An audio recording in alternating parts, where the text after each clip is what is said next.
Sa isang tahimik na kanto ng San Rafael, isang bayan sa gilid ng lungsod, nakatayo ang isang maliit ngunit matibay na bahay ni Miguel at ng kanyang pamilya. Wala itong kapansin-pansin sa labas, sementadong pader, lumang bubong, at isang maliit na hardin na may ilang halamang namamatay sa init.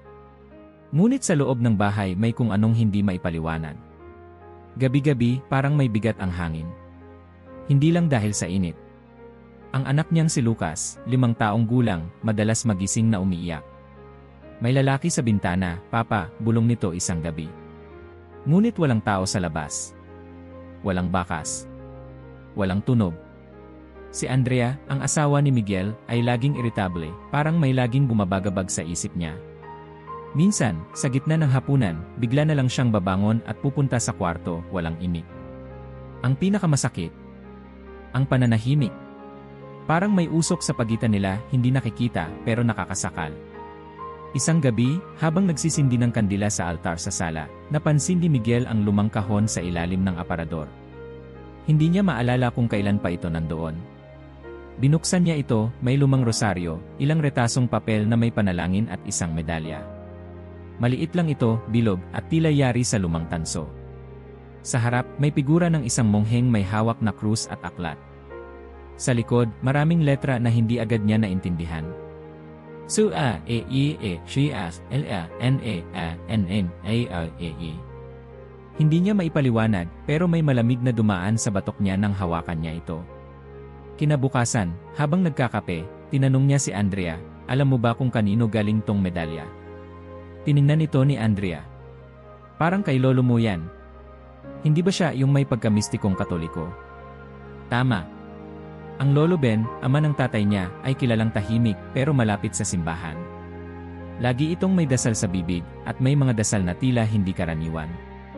Isa sa mga kwento ng kanyang ama ay tungkol sa isang gabing may kakaibang sigaw sa likod bahay at si Lolo Ben ay lumabas, hawak ang krus at ang medalya. Kinagabihan, naghanap si Miguel sa internet. Medalya ng San Benito. Pagkatapos ng ilang klik, napunta siya sa isang video na may pamagat. Ang babala ni Padre Pio, ang kapangyarihang nakatago sa medalya ng San Benito. Ang kanyang matay dumikit sa screen. Ang boses sa video ay kalmado ngunit matalim. Hindi ito ordinaryong gamit panrelihiyon. Ito'y sandata. Ngunit tulad ng anumang sandata, ito'y mapanganib sa kamay ng walang alam. Kinilabutan siya. Binanggit sa video si Padre Pio, isang mistikong pari na umano'y may kakayahang makita ang espiritual na mundo. Ang medalya, wika ng tinig, ay higit na kinatatakutan ng mga demonyo kaysa sa isang eksorsismo. Ngunit may 3 haliging kailangang sundin. Kung hindi, maaari nitong ibunyag ang mismong gulo na pilit mong iniiwasan. Miguel ay nanigas. 3 haligi. Ano ba talaga ang hawak niya? Kinabukasan, pumunta siya sa simbahan. Nilapitan niya ang matandang pari, si Father Martin, na kilala sa pagiging konserbatibo. "Padre, anya, ipinakita ang medalya. Ano po bang meron dito? Totoo bang may kapangyarihan to?" Kinuha ni Father Martin ang medalya, tiningnan ito ng mabuti, at mumiti. "San Benito," sabi nito. Isang kilalang ama ng disiplina sa simbahan. Ang medalya niya ay may malalim na kahulugan. Pero hindi ito para sa palamuti lang. "Pwede niyo po bang i-bless ito? Na-bless na ito sa tingin ko. Pero kung gusto mo, babasbasan ko ulit. May espesyal na dasal para dito. Hindi basta sign of the cross lang."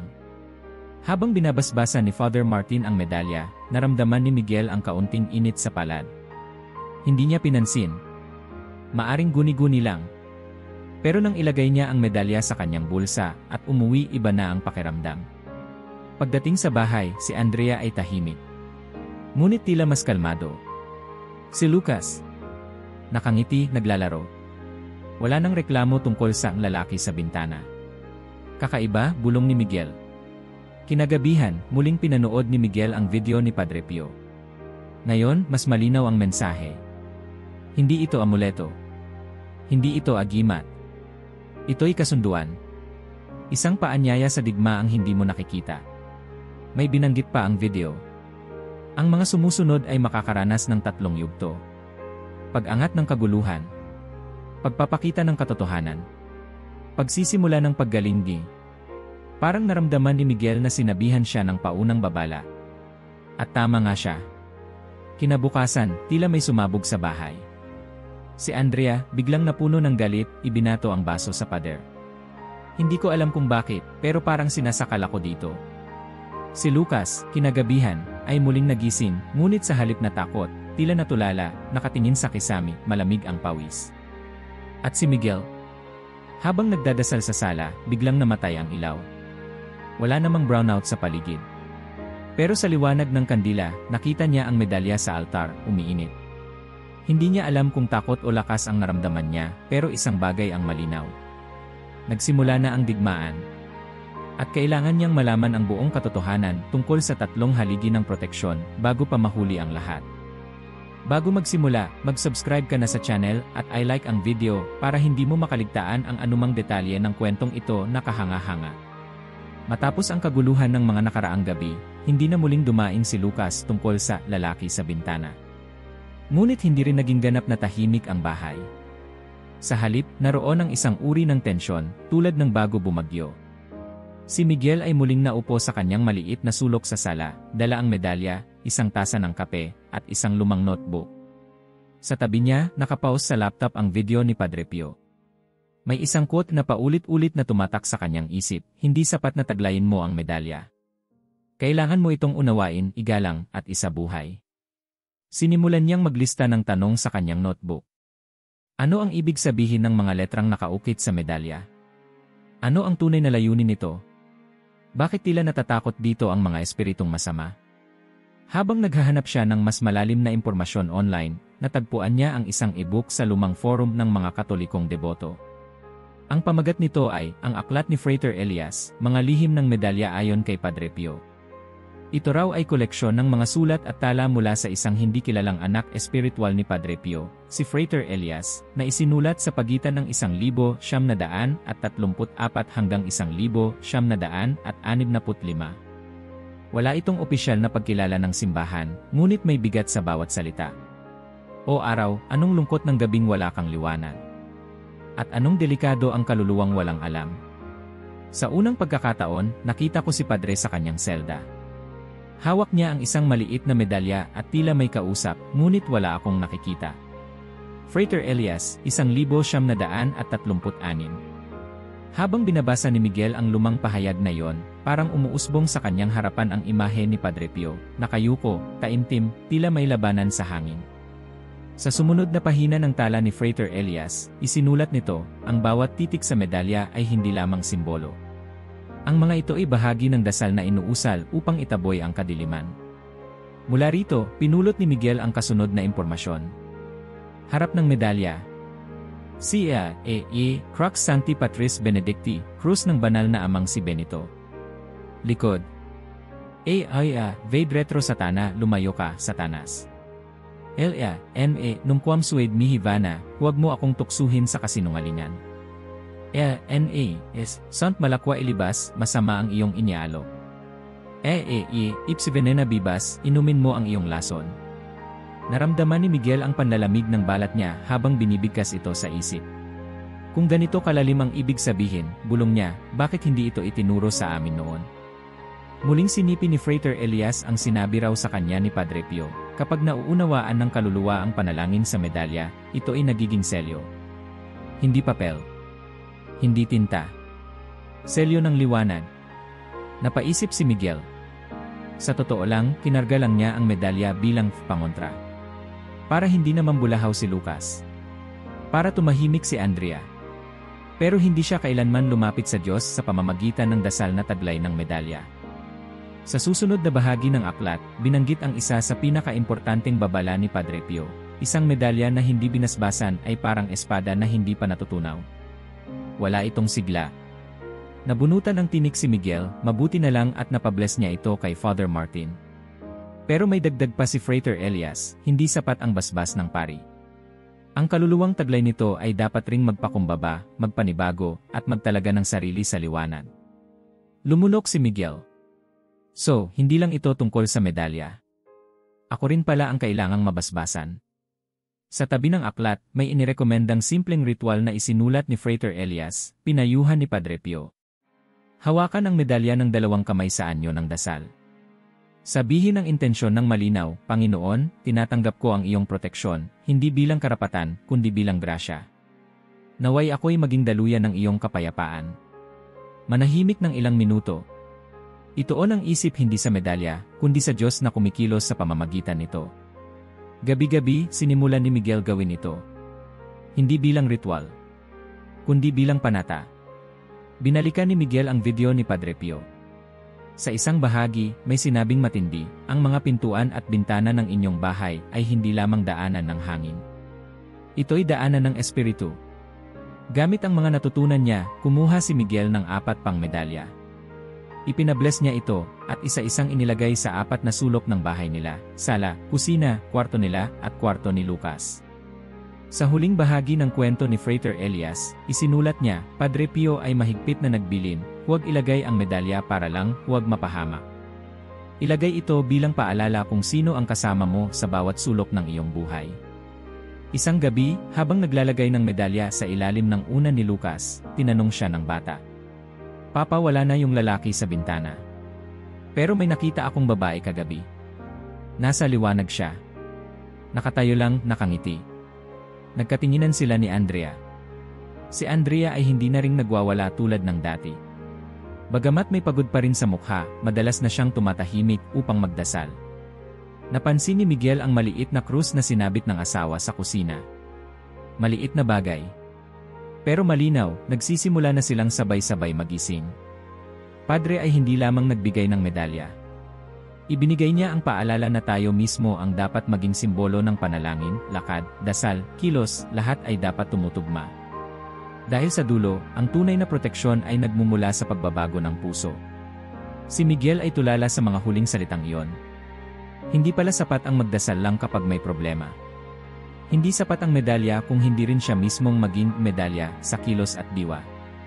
At doon niya unang naramdaman ang tunay na katahimikan.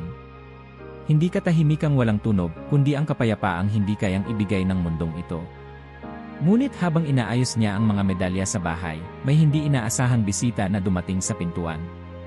Kanina lang may humawak sa balikat ko habang nagluluto ako, sabi ni Andrea habang pinipilit na maging kalmado ang tinig.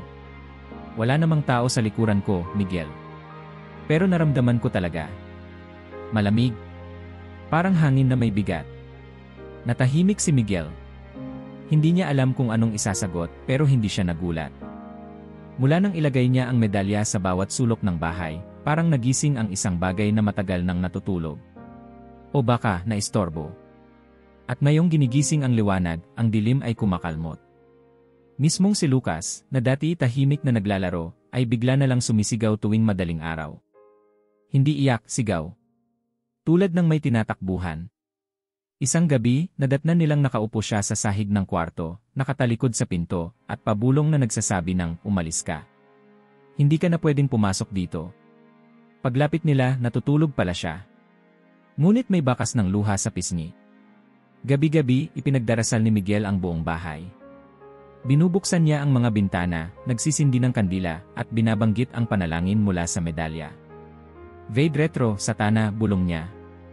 Ips venena bibas in. Ngunit imbis na tumahimik ang paligid, para bang mas lalo pang lumalalim ang gabi. Minsan, tumitigil sa paggana ang ilaw sa sala. May pagkakataong bumubukas mag-isa ang pinto sa likod. Si Andrea, na dati nagdududa, ngayon ay hindi na makatingin sa salamin tuwing gabi. Parang may sumusulyap sa akin kapag nagsusuklay ako, anya minsan. Alam ko, sagot ni Miguel. Nararamdaman ko rin. Doon niya naisip ang binanggit sa aklat ni Frater Elias, sa tuwing ipapasok mo ang liwanag, ang dilim ay unang tututol. Sapagkat hindi ang ilaw ang kanilang kinatatakutan, kundi ang pagtanggap mong hindi ka naalipin ng kadiliman. Hindi ito kaginhawaan. Isa itong digmaan. Ilang araw pa ang lumipas, at parang mas mabigat ang hangin tuwing umaga. Si Lucas ay tila laging pagod. Si Andrea ay madaling mairita. Si Miguel naman ay madalas makaramdam ng presensya sa likod niya habang nagdadasal. Hindi niya ito sinasabi, pero tuwing bibigkasin niya ang mga salitang Si Crux Sancti Patris Benedicti, nararamdaman niyang parang may sumusubok patigilin siya. Ngunit isang gabi, nagbago ang lahat. Sa panaginip, nakita niya ang isang silid na puti, napakaliwanag. Walang laman kundi isang luma at basang mesa. Sa gitna nito, nakapatong ang medalya. Sa isang sulok ng kwarto, may isang lalaki na nakaputing abito, nakatalikod. Bagamat hindi niya nakita ang mukha, alam niyang si Padre Pio yon. Hindi ka hinirang para lumaban na mag-isa, wika ng lalaki, hindi bumubuka ang bibig. Ang medalya ay hindi depensa lang. Isa itong panata. At ang panata ay hindi pwedeng kalahati lang. Pagkagising ni Miguel, agad siyang bumangon. Dumiretso siya sa altar, pinatay ang ilaw, at binuksan lamang ang kandila sa harap ng krus. Naisip niya ang lahat ng pagkukulang niya, pag-aalinlangan, takot, at ang hangaring maibsan ang problema nang hindi lumalalim sa pananampalataya. Panginoon, bulong niya, kung ito ang kailangan naming pagdaanan, hindi na ako atras. Ngunit pakisamahan mo ako. Pakigabayan mo ako. At noon niya napansin ang katahimikan. Walang kaluskos. Walang bigat. Isang uri ng kapayapaan na hindi niya naramdaman sa mga nagdaang linggo. Kinabukasan, gumising si Andrea na may ngiti. Ang ganda ng panaginip ko, wika niya habang nagkakape. May liwanag sa bahay. Para tayong nasa simbahan. Tapos naroon si Mama, ngumiti siya. Sabi niya, nakikita na kita ulit. Nagulat si Miguel. Ang ina ni Andrea ay matagal nang pumanaw. Hindi na ito binabanggit ng asawa dahil sa sakit ng pagkawala. Pero ngayon, tila may pintuang bumukas sa kanyang puso. Si Lucas. Ginising silang mag-asawa at sabing, may angel daw sa kwarto ko kagabi. Tinuturo niya yung medalya sa ilalim ng unan ko. Sabi niya, tuloy lang. Wala silang nasabi. Wala na rin kailangang sabihin. Simula noon, unti-unti nilang napansin ang mga pagbabago. Hindi malalaking himala kundi maliliit na pagkilos. Ang kusina, dating parang kulob at masikip, ay tila naging magaan. Ang gabi na dating mapangamba ay naging tahimik. Si Andrea ay nagsimulang magdasal bago matulog. Si Lucas ay hindi na ginising ng takot. At si Miguel araw-araw, binubuksan ang medalya sa kanyang palad, hindi na bilang proteksyon laban sa takot, kundi bilang paalala na hindi siya nag-iisa. Isang gabi, habang nagsusulat sa kanyang notebook, muli niyang binuksan ang lumang e-book ni Frater Elias. Doon niya nabasa ang isang huling tala. Ang medalya ay hindi gawa sa ginto, ni tanso, ni pilak. Ito'y yari sa pananampalatayang pinanday sa loob ng pusong may hangaring maglingkod. Huwag mong kalilimutan, ang bahay na may laban ay ang bahay na may panalangin. At ang pusong handang umibig sa gitna ng dilim, ay pusong hindi kailanman mapapalayas ng kadiliman. Tumulo ang luha ni Miguel. Hindi dahil sa lungkot, kundi dahil sa ginhawang matagal nang hindi niya naramdaman. May laban pa. Alam niya iyon. Pero ngayong alam na niya ang armas, ang kaaway, at ang panig na kanyang kinatatayuan, handa na siya. Sa unang pagkakataon, hindi lang bahay ang kanilang inuuwian. Isa na itong dambana. Tahimik ang umaga. Ang araw ay dahan-dahang pumapasok sa bintana ng sala, tumatama sa sahig na kahoy at sa maliit na altar kung saan naroon ang medalya ni San Benito. Si Miguel ay nakaupo sa gilid ng mesa, hawak ang tasa ng kape, ngunit hindi iyon ang nagpapagising sa kanya, kundi ang kapayapaan. Isang kapayapaang hindi dahil tahimik ang paligid, kundi dahil tahimik ang loob. Hindi na pareho ang bahay, bulong niya sa sarili. Pero higit sa lahat hindi na rin ako pareho. Sa mga nakaraang linggo, unti-unti niyang naramdaman ang pagbabago. Hindi ito nagsimula sa milagro o mga kagila-gilalas na pangyayari. Nagsimula ito sa loob, sa mga dasal na dati parang formularyo, ngayon ay nagiging usapan, sa mga galit na dati mabilis pumutok, ngayon ay humuhupa bago pa man umusbong. Nagsimula ito sa pananahimik at sa pakikinig. Napansin niya rin si Andrea. Mas madalas na siyang ngumiti. Nagsimula na siyang magbasa ng mga aklat tungkol sa mga santo, at minsan, sabay silang nagdarasal ni Miguel bago matulog. Si Lucas ay nagbalik sa pagiging bata, masayahin, madaldal, at mahilig sa tanong. Papa, yung medalya, bakit hindi ko na siya nilalabanan? Anong ibig mong sabihin, anak? Dati kasi, parang may bumubulong sa akin sa panaginip. Ngayon, parang ako na yung nagsasabi sa kanila nang umalis ka. Hindi na ako natatakot. Ngumiti si Miguel. Hindi na niya kailangang ipaliwanag pa. Ang bata ay nauunawaan, hindi sa isip kundi sa puso. Isang hapon, habang naglilinis ng harapan ng bahay, nilapitan siya ng isang kapitbahay, si Rico, isang lalaking nasa edad 40, mukhang pagod, may bitbit na sigarilyo at problema. Miguel, pwede ba kitang makausap? Naman, sagot niya. Pasok ka. Sa loob ng bahay, naupo sila sa mismong lugar kung saan nagsimula ang lahat. Tahimik si Rico sandali bago nagsalita. Hindi ko alam kung bakit, pero tuwing dumadaan ako sa bahay niyo, parang may ibang pakiramdam. Hindi ko maipaliwanag. Parang ang gaan. Hindi gaya sa bahay namin. Tumingin si Miguel sa kanya. May mabigat ba sa inyo? Tumango si Rico. Simula nang mamatay ang asawa ko, parang hindi na kami matahimik. Yung anak ko, laging may sinasabi tungkol sa babaeng nakatayo sa may hagdan. Hindi ko na alam ang gagawin. Dahan-dahang tumayo si Miguel, kinuha ang isa sa mga medalya sa drawer, at ibinigay ito kay Rico. Hindi ito anting-anting. Hindi ito pampaswerte. Pero kung handa kang buksan ang puso mo, makakatulong ito. Hindi dahil sa metal, kundi dahil sa dasal na taglay nito. Sa paalala na hindi ka nag-iisa. Tiningnan ni Rico ang medalya. Paano ko ito gagamitin? Unang-una, ipabless mo sa pari. Tapos, huwag mong ituring na parang proteksyon lang sa paligid. Ito ay paalala na ikaw mismo ay dapat maging bahagi ng liwanag. Magdasal ka habang hawak mo yan. Hindi para mapalayas ang takot, kundi para lumakas ang loob mong harapin ito. Tahimik si Rico. Tila may gumagalaw sa loob niya. Hindi siya umiyak, pero napatingin siya sa kisam na para bang may kinakausap. Bago siya umalis, nagtanong siya, Miguel, totoo ba lahat to? Mas totoo pa sa problema mo, sagot ni Miguel. At mas totoo pa sa takot na nararamdaman mo gabi-gabi. Sa gabing iyon, muling naupo si Miguel sa kanyang sulok. Hindi para humingi ng tulong, kundi para magpasalamat. Sa unang pagkakataon, hindi siya nagdasal para sa sariling kapayapaan. Ipinikit niya ang mata at binanggit ang pangalan ni Rico. Kinabukasan, may sulat na iniwan sa gate. Salamat. Gabi pa lang, tahimik na ang bahay. Matagal ko na tong hindi naramdaman. Rico. Habang binabasa ni Miguel ang sulat, may tila maliit na boses sa loob niya na nagsabi, ikaw na ngayon ang binibigyan, hindi lang ng grasya kundi ng misyon. Naalala niya ang sinabi sa huling pahina ng aklat ni Frater Elias. Hindi sapat na ligtas ka. Kailangan mo ring maging ligtas na lugar para sa iba. At doon niya naunawaan ang pinakamahalagang bahagi ng kanyang paglalakbay.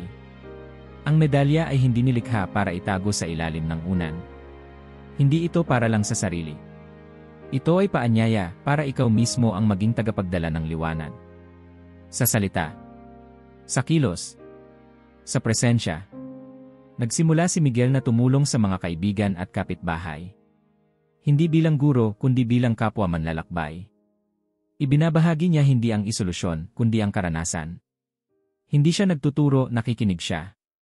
Hindi siya nagpapanggap na banal, tapat lang siyang naghahanap ng katotohanan, gaya nila. Isang gabi, habang tinitignan niya ang medalya sa altar, naisip niyang alisin ito. Hindi bilang pagtanggi kundi bilang pagsasakatuparan. Hindi na niya kailangang hawakan ito gabi-gabi. Dahil ang mensahe nito ay nasa kanya na. Ang medalya ay naging salamin. At ngayon, handa na siyang maging refleksyon ng liwanag na yon. Ang tunay na proteksyon, bulong niya, ay ang maging pagbabago. At sa katahimikan ng kanyang isip, narinig niya ang tinig, hindi boses, kundi paalala. Ang medalya ay hindi para lang sa kamay. Ito ay para sa puso. At kapag ang puso mo ay naging daluyan ng liwanag, ikaw mismo ang nagiging medalya, isang buhay na paalala ng pananalig, panata, at pag-ibig. Tumayo siya, binuksan ang bintana, at hinayaang pumasok ang hangin. Wala na ang bigat. Wala na ang takot. Sa kanyang tahanan, sa kanyang puso, may ilaw na hindi na kailanman mamamatay. Kung nakarating ka hanggang dulo, i-comment ang salitang liwanag para malaman naming nanatili ka hanggang sa huli. Mag-subscribe sa channel at ibahagi ang video na ito sa mga kaibigan at kamag-anak.